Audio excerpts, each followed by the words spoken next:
Hello friends, स्वागत है आप सबका हमारे यूट्यूब चैनल फूड मैजिक में। तो आज हम बनाने वाले हैं स्प्रिंग रोल, जो कि बहुत आसान और सिंपल विधि से बना करके दिखाएंगे, जिससे कि आप भी बहुत आसानी से अपने घर पर इसे बना सकते हैं, बिल्कुल बाजार जैसा स्प्रिंग रोल। तो वीडियो स्टार्ट करने से पहले फ्रेंड्स, आप सबसे रिक्वेस्ट है कि आप हमारे चैनल को सब्सक्राइब कर लीजिए और बेल आइकन को प्रेस कर लीजिए, जिससे कि आने वाली नोटिफिकेशन आपको मिल सके।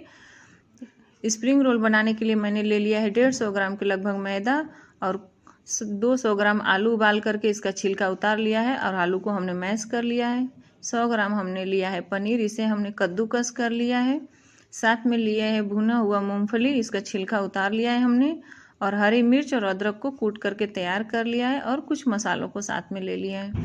मसालों में गरम मसाला, धनिया पाउडर, हल्दी और लाल मिर्च पाउडर हमने ले लिया है।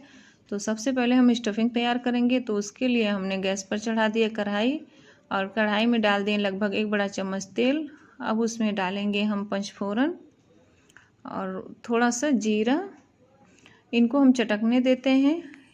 अब इसमें मिला देंगे हम हरी मिर्च और अदरक जो हमने कूट कर रखा था, इनको थोड़े से भून लेंगे हम। भूनने के बाद इसमें मिला देंगे अब मसालों को, हल्दी, गरम मसाला, धनिया पाउडर और लाल चिली पाउडर। बस इतना ही मसाला हमने लिया है। अब इनको अच्छे से भून लेते हैं। मसालों को भूनते समय आंच हमको धीमी रखना है। अब इसमें डालेंगे उबला हुआ आलू। आलू को हमने मैश करके रख लिया है उबाल करके। इसको अच्छे से मिला देंगे।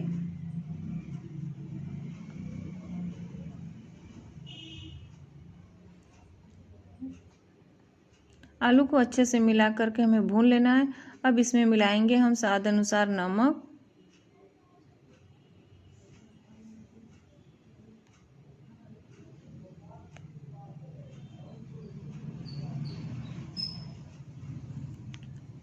आप चाहो तो इसमें प्याज, अपने पसंद की सब्जियां डाल सकते हो। हम डाल रहे हैं भुना हुआ मूंगफली, हरी मटर भी डाल सकते हो। इस समय मटर का सीजन नहीं है तो हम इसकी जगह मूंगफली डाल रहे हैं।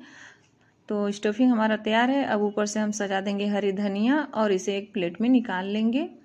पनीर को हम ऊपर से सजाएंगे। तो ये देखिए स्टफिंग तैयार हो गया है और पनीर भी हमारा तैयार है कद्दूकस करके। तो अब हम बनाते हैं सीड्स। तो सीड्स बनाने के लिए हम लेंगे मैदे को बड़े बाउल में, इसमें मिलाएंगे नमक। तो हमने अपने स्वाद अनुसार नमक इसमें मिला लिया है। अब पानी डालकर इसका बढ़िया घोल तैयार कर लेना है।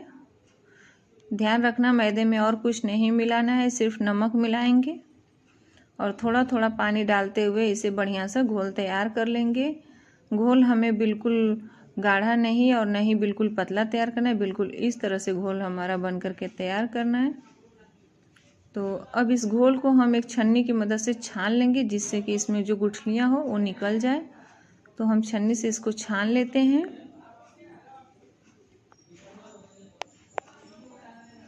छन्नी से छानने में इसकी जो गुठलियाँ होंगी वो आराम से निकल जाएंगी और फाइन घोल हमें मिल जाएगा। तो ये देखिए इसमें जो गुठलियाँ हैं वो छन्नी में आ गई हैं। तो अब बढ़िया पेस्ट हमारा तैयार है बढ़िया। अब इसका हम सीड्स बनाएंगे। तो आइए हम चलते हैं गैस की तरफ। तो गैस पे हमने कढ़ाई रख दिया। कढ़ाई में लगभग 1.5 लीटर पानी हमने रख दिया खोलने के लिए। अब उस पर रख दे रहे हैं नॉन स्टिक तवा। तवा अभी हमारा ठंडा है तो इसी पे हम सीड्स फैलाएंगे। तो एक कलछुल बैटर को हम डालेंगे।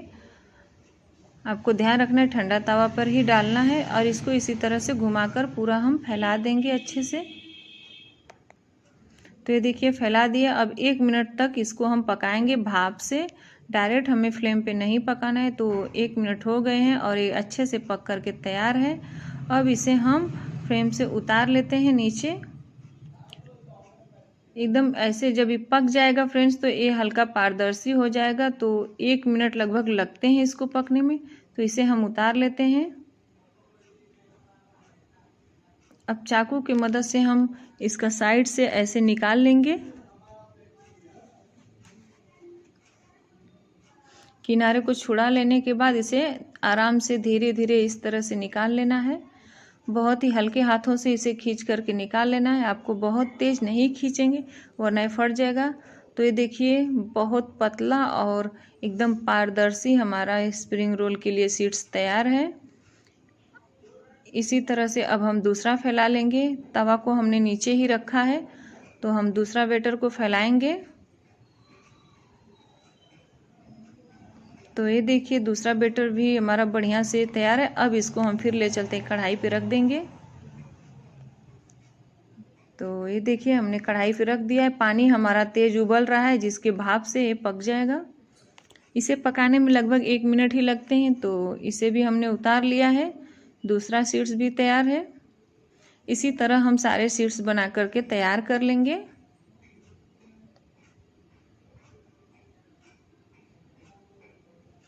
बहुत आसानी से ये बन जाते हैं। तो ये देखिए हमने सब बना करके तैयार कर लिया है।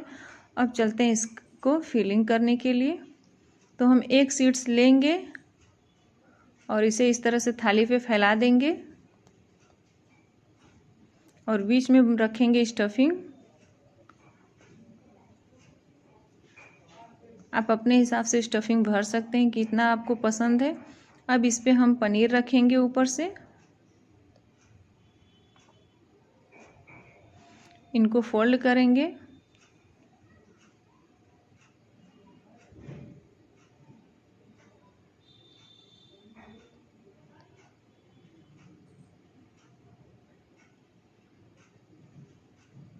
इस तरह से साइड से फोल्ड करते हुए हमें मिला लेना। अब इसको चिपकाने के लिए हमने मैदा का घोल थोड़ा से तैयार करके रखा है, गाढ़ा घोल। तो हम चम्मच से इसे लगा देंगे जिससे कि आसानी से चिपक जाए। पानी और मैदे से हमने गाढ़ा घोल बना करके तैयार कर लिया। अब इसको साइड से इस तरह से लगा देंगे जिससे कि चिपक जाए और तलते समय ये खुले नहीं। जब इसको हम फ्राई करेंगे तो ये चिपके रहेंगे। तो इस तरह से फोल्ड कर लेना है अच्छे से। तो देखिए हमारा रोल्स बिल्कुल अच्छा तैयार हो गया है। इसी तरह से हम सभी रोल्स को बना लेंगे। साइड भी इसका बढ़िया से पैक कर देंगे। तो हमने दूसरा भी रोल्स तैयार कर लिया है। बिल्कुल इसी तरह से आपको फोल्ड करना है, साइड में लगा देना है। ये ग्लू का काम करता है जिससे कि ये बढ़िया से चिपक जाएगा मैदे का घोल। अब इसे हम इस तरह से फोल्ड करेंगे, अच्छे से दबा करके बंद कर लेना है। तो मैंने सारे स्प्रिंग तैयार कर लिया है रोल। अब इसे हम फ्राई करेंगे।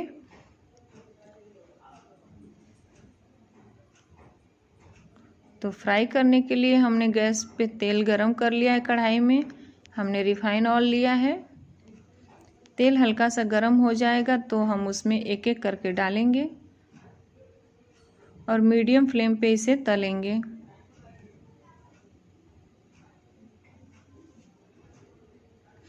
आपको बहुत इसे नहीं चलाना है वरना ये टूट जाएंगे।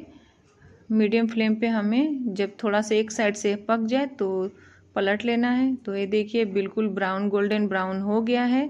अब इन्हें हम निकाल लेते हैं। इसी तरह से हम सारे रोल्स को तल करके तैयार कर लेंगे। तो हमारे सारे रोल्स फ्राई होके तैयार हो चुके हैं। हम आपको दिखाते हैं। आप इसे अपने मनपसंद चटनी के साथ या सॉस के साथ इसे ले सकते हैं। ये खाने में बहुत ही टेस्टी होता है, बच्चों को तो बहुत ही पसंद आता है। तो आप भी इसे ट्राई करिए। हम आपको एक तोड़ करके भी दिखा देते हैं।